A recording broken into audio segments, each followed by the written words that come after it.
అందరికీ జీవితం బాగా బోర్ కొట్టేసింది. ఇది కూడా ఎలా చెప్తున్నాను అంటే, నాకు ఒక క్లోజ్ ఫ్రెండ్ ఉన్నాడు.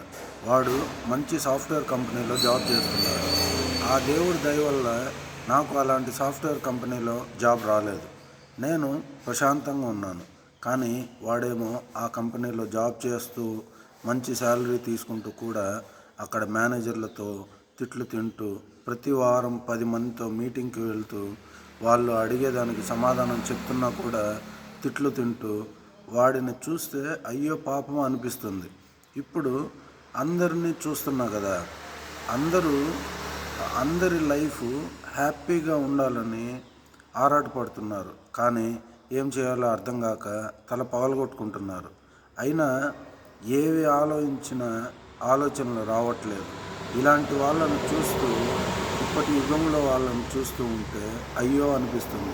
ఎందుకంటే వాళ్ళు చదువుకుంటూ యూట్యూబ్లో వీడియోలు చేస్తూ డబ్బులు సంపాదిస్తూ హ్యాపీగా ఉన్నారు. కానీ జాబ్ చేసే వాళ్ళు మాత్రం పాపం ఏం చేయాలో అర్థం కాక అల్లాడిపోతున్నారు. Thank you friends.